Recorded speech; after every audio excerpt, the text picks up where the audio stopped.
जी आप साझा था इस बात का कि मेरी शिकायत पूरी नहीं सुनी जाएगी, क्योंकि मेरी शिकायत अगर पूरी सुनते तो मेरी शिकायत में बड़े बड़े लोग नंगे हो जाते। राजनीति करने वाले एक भी आदमी के पास मेरी बात का जवाब नहीं होता, प्रशासनिक अधिकारी के पास एक का भी मेरी बात का आना जवाब नहीं होता। क्या है कि सबसे बड़ा विषय था मेरा फर्जी तरीके से जो दोहन हो रहा है ना, मतलब पहाड़ों में माइनिंग जो हो रही है उसके विषय को लेके था। उसके नुकसान है ना इतने बड़े हैं कि दादरी की जनता यूं मानो कि मरी जाएगी आने वाले समय में। क्या है कि जो इलीगल माइनिंग हो रही है उससे ना बड़े बड़े पंपों से पानी निकाला जा रहा है। 200 200 250 250 300 फुट खान खोद दी अपने इलाके में सभी माइनिंग जोन में। अब उससे क्या होगा, उस पानी जब निकाल दें, बहुत ज़्यादा दोहन हो रहा है तो ड्राई जोन है पहले से ही, तो उस दोहन से पानी खराब हो गया हमारा, नीचे का पानी कड़वा हो गया। एक तो होता है खारा, कड़वा हो गया। कैसे अनाज पैदा हुआ, पक्षी मर गए, पशु मर गए, ठीक है ना। लोगों की पेट की समस्याएं, आंखों की समस्याएं, बालों की समस्याएं हैं, पता नहीं कितनी समस्याएं पैदा हो गई उस पानी से। और आने वाले समय में तो और भी ज़्यादा बुरे हाल हो जाएंगे। लोग अवेयर नहीं है, ठीक है। तो मैं लोगों की आवाज़ उठा रहा था वहाँ पे। समिति की परिवाद, इसके अंदर 15 परिवाद लगे हुए थे, 9 पुराने थे और 6 नए थे। इसमें से 9 डिस्पोज ऑफ किए गए हैं और 6 पेंडिंग रखे गए हैं। जो पेंडिंग रखे गए हैं उनमें कुछ पुराने भी हैं। उनमें कोई कमेटी बनाई थी, हमने कमेटी की रिपोर्ट नहीं आ पाई है।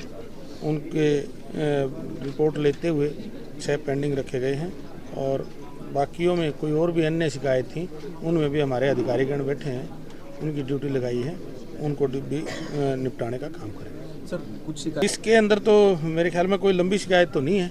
पिछली बार की ही 9 शिकायतें थी और 9 में से भी हमने पीछे भी डिस्पोज ऑफ काफ़ी हुई थी। अभी 3-4 हैं जो कब्जा कार्रवाई की हैं, जो किसी में कोर्ट के मामले हैं, कोर्ट का मामलों के अंदर चले हुए मामले हैं, तो इसलिए वो चल रही। नहीं तो कोई इस प्रकार की कोई शिकायत नहीं, कोई लंबी चलाई। जी, कष्ट निवारण समिति की बैठक आ रही है, जबकि लोग जो का मेरे संज्ञान में कोई मामला नहीं आया है। लगभग इतनी शिकायतें ही लगती हैं और इतनी शिकायतें जो आती हैं वो डीसी मैडम को कहा गया है, वो उनकी जो प्रायोरिटी को देख करके जो ज़रूरत है उनकी वो शिकायतें लगाती है। मंत्री जी, अभी आपने ही काफ़ी सारे, तो क्यों नहीं ऐसा किया जाता? जिसकी शिकायत कष्ट निवारण समिति में आती है मैडम के पास, डीसी मैडम के पास, वो रखती हैं। कोई शिकायत वहाँ निपटाने की बात होती है जो डीसी लेवल पे, एसपी लेवल पे, कोई हमारे एसडीएम लेवल पे, तहसीलदार पे, डीआरओ पे, सीओ साहब पे, वो वहाँ निपट जाती हैं। तो एमएलए साहब ने ओवरलोडिंग की शिकायत रखी जी, उसको लेके आपने क्या कहा? मैंने आरटीए जो हमारी यहाँ की आरटीए हैं उनको आदेश दिए हैं कि लगातार जो विधायक जी ने शिकायत की है उसकी लगातार अपनी जो कमेटी है, जो उनकी टीम है, उस टीम को लगातार लगा करके उसकी जांच करें। अगर विधायक जी की जांच, ये बात विधायक जी ने कही है तो तथ्यों के आधार पर कोई बात कही है तो उसको अच्छे तरीके से जांच करें और ड्यूटी लगाए परमानेंट टीम। माइनिंग को लेकर निर्देश दिए।